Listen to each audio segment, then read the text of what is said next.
श्रीमद् भगवद गीता अध्याय 4। भगवान अर्जुन से कहते हैं, ये यथा माम प्रपदन्ते तांस तथैव भजाम्यहम् मम वर्तमानुवर्तन्ते मनुष्याः पार्थ सर्वशः। जिस भाव से सारे लोग मेरी शरण ग्रहण करते हैं, उसी के अनुरूप मैं उन्हें फल देता हूँ। हे पार्थ, प्रत्येक व्यक्ति सभी प्रकार से मेरे पथ का अनुगमन करता है। तात्पर्य है कि प्रत्येक व्यक्ति कृष्ण को उनके विभिन्न स्वरूपों में खोज रहा है। भगवान श्री कृष्ण को अंशतः उनके निर्विशेष ब्रह्म ज्योति तेज में तथा प्रत्येक वस्तु के कण कण में रहने वाले सर्वव्यापी परमात्मा के रूप में अनुभव किया जाता है। लेकिन कृष्ण का पूर्ण साक्षात्कार तो उनके शुद्ध भक्त ही कर पाते हैं। फलतः कृष्ण प्रत्येक व्यक्ति की अनुभूति के विषय हैं और इस तरह कोई भी और सभी अपनी अपनी इच्छा के अनुसार तुष्ट होते हैं। दिव्य जगत में भी कृष्ण अपने शुद्ध भक्तों के साथ दिव्य भाव से विनिमय करते हैं, जिस तरह के भक्त उन्हें चाहता है। कोई एक भक्त कृष्ण को परम स्वामी के रूप में चाह सकता है, दूसरा अपने सखा के रूप में, तीसरा अपने पुत्र के रूप में और चौथा अपने प्रेमी के रूप में। कृष्ण सभी भक्तों को समान रूप से उनके प्रेम की प्रगाढ़ता के अनुसार फल देते हैं। भौतिक जगत में भी ऐसी ही विनिमय की अनुभूतियाँ होती हैं और वे विभिन्न प्रकार के भक्तों के अनुसार भगवान द्वारा समभाव से विनिमय की जाती हैं। शुद्ध भक्त यहाँ पर और दिव्य धाम में भी कृष्ण का सानिध्य प्राप्त करते हैं और भगवान की साकार सेवा कर सकते हैं। इस तरह वे उनकी प्रेमा भक्ति का दिव्य आनंद प्राप्त करते हैं। किंतु जो निर्विशेषवादी हैं और जो जीवात्मा के अस्तित्व को मिटाकर आध्यात्मिक आत्मघात करना चाहते हैं, कृष्ण उनको भी अपने तेज में लीन करके उनकी सहायता करते हैं। ऐसे निर्विशेषवादी सच्चिदानंद भगवान को स्वीकार नहीं करते। फलतः वे अपने व्यक्तित्व को मिटाकर भगवान की दिव्य सगुण भक्ति के आनंद को प्राप्त नहीं करते। उनमें से कुछ जो निर्विशेष सत्ता में दृढ़तापूर्वक स्थित नहीं हो पाते, वे अपनी कार्य करने की सुप्त इच्छाओं को प्रदर्शित करने के लिए इस भौतिक क्षेत्र में वापस आते हैं। उन्हें वैकुंठ लोक में प्रवेश करने नहीं दिया जाता, किंतु उन्हें भौतिक लोक में कार्य करने का अवसर प्रदान किया जाता है। जो सकाम कर्मी हैं, भगवान उन्हें यज्ञेश्वर के रूप में उनके कर्मों का वांछित फल देते हैं।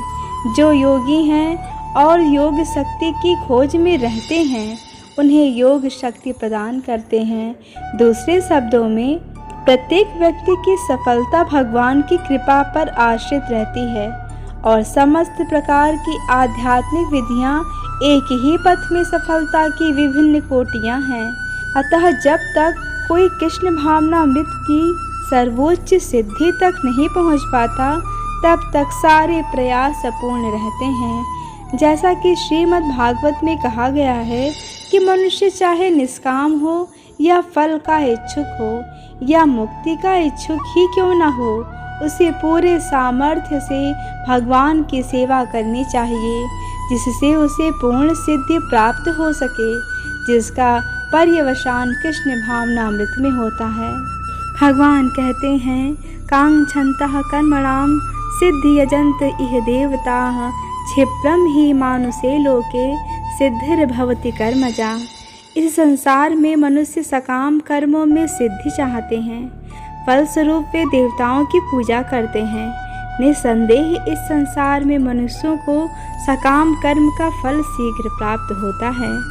तात्पर्य है कि इस जगत के देवताओं के विषय में भ्रांत धारणा है और विद्वता का दंभ करने वाले अल्पज्ञ मनुष्य इन देवताओं को परमेश्वर के विभिन्न रूप मान बैठते हैं। वस्तुतः ये देवता ईश्वर के विभिन्न रूप नहीं होते, किंतु वे ईश्वर के विभिन्न अंश होते हैं। ईश्वर तो एक है, किंतु अंश अनेक। वेदों का कथन है ईश्वर एक है, ईश्वरः परमः कृष्णः। कृष्ण ही एकमात्र परमेश्वर हैं और सभी देवताओं को इस भौतिक जगत का प्रबंध करने के लिए शक्तियाँ प्राप्त हैं। ये देवता जीवात्माएं हैं जिन्हें विभिन्न मात्रा में भौतिक शक्ति प्राप्त है। वे कभी परमेश्वर नारायण, विष्णु या कृष्ण के तुल्य नहीं हो सकते।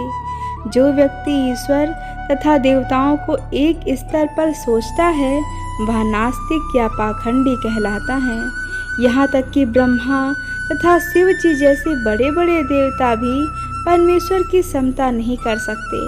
वास्तव में ब्रह्मा तथा शिव जैसे देवताओं द्वारा भगवान की पूजा की जाती है। तो भी आश्चर्य की बात यह है कि अनेक मूर्ख मनुष्यों के नेताओं की पूजा उन्हें अवतार मानकर करते हैं। इहम देवता पद इस संसार के शक्तिशाली मनुष्य या देवता के लिए आया है, लेकिन नारायण, विष्णु या कृष्ण जैसे भगवान इस संसार के नहीं हैं। वे भौतिक सृष्टि से परे रहने वाले हैं। निर्विशेषवादियों के अग्रणी श्रीपाद शंकराचार्य तक मानते हैं कि नारायण या कृष्ण इस भौतिक सृष्टि से परे हैं। फिर भी मूर्ख लोग देवताओं की पूजा करते हैं क्योंकि वे तत्काल फल चाहते हैं। उन्हें फल मिलता भी है, किंतु वे ये नहीं जानते कि ऐसे फल क्षणिक होते हैं और अल्पज्ञ मनुष्यों के लिए हैं। बुद्धिमान व्यक्ति कृष्ण भावनामृत में स्थित रहता है। उसे किसी तत्काल क्षणिक लाभ के लिए किसी तुच्छ देवता की पूजा करने की आवश्यकता नहीं रहती। इस संसार के देवता तथा उनके पूजक इस संसार के संहार के साथ ही विनष्ट हो जाएंगे। देवताओं के वरदान भी भौतिक तथा क्षणिक होते हैं। यह भौतिक संसार तथा इसके निवासी जिनमें देवता तथा उनके पूजक भी सम्मिलित हैं, विराट सागर में बुलबुलों के समान है। किंतु इस संसार में मानव समाज क्षणिक वस्तुओं जैसे संपत्ति, परिवार तथा भोग की सामग्री के पीछे पागल रहता है।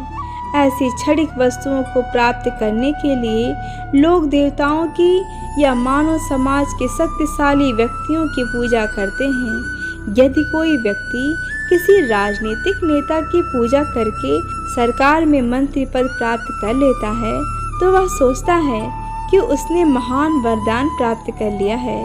इसलिए सभी व्यक्ति तथाकथित नेताओं को साष्टांग प्रणाम करते हैं जिससे वे क्षणिक वरदान प्राप्त कर सकें, और सचमुच उन्हें ऐसी वस्तुएं मिल भी जाती हैं।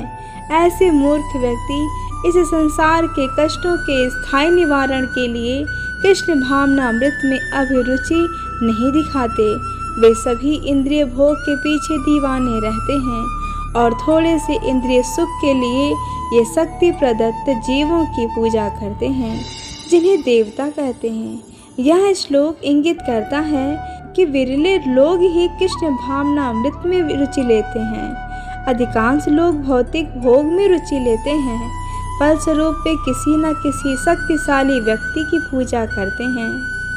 भगवान कहते हैं, चातुर्वर्ण्यम मया सृष्टम गुण कर्म विभाग सह तस्य कर्ता रमति माम विद्य कर्ता रमव्ययम।